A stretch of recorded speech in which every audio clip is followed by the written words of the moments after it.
Russia has announced the complete control of the Kursk region from Ukrainian forces.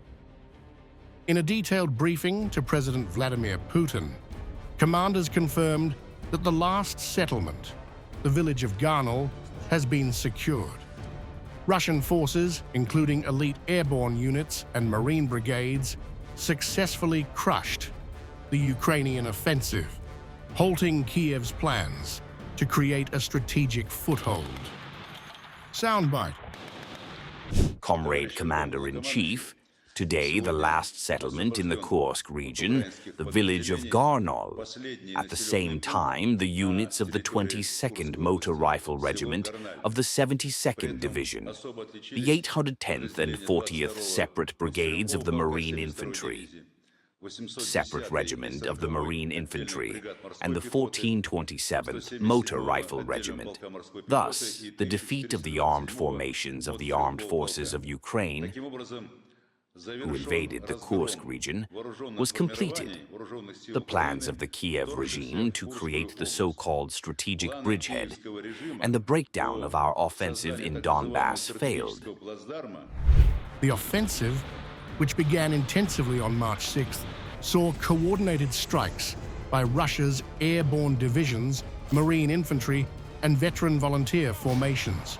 The result, more than 76,000 Ukrainian soldiers killed or wounded, over 7,700 units of enemy military equipment destroyed, including 412 tanks and 340 infantry fighting vehicles.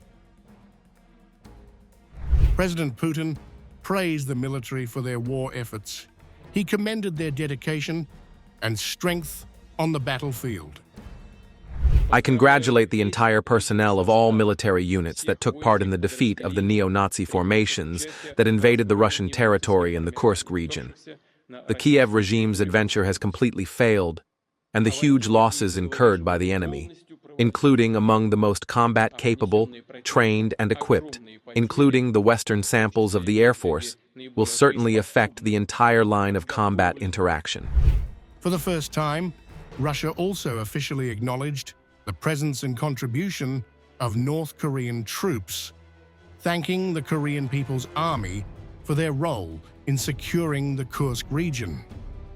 I would also like to note the participation in the liberation of the border areas of the Kursk region by the servicemen of the Korean People's Democratic Republic, which, in accordance with the agreement on comprehensive strategic partnership between our countries, provided significant assistance in the defeat of the entrenched grouping of the armed forces of Ukraine.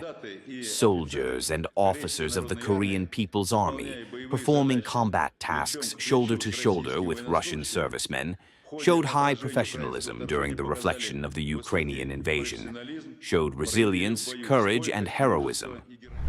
With the Kursk region fully secured, Russian forces are now expanding their operations into Ukraine's Sumy region, aiming to create a wider security buffer.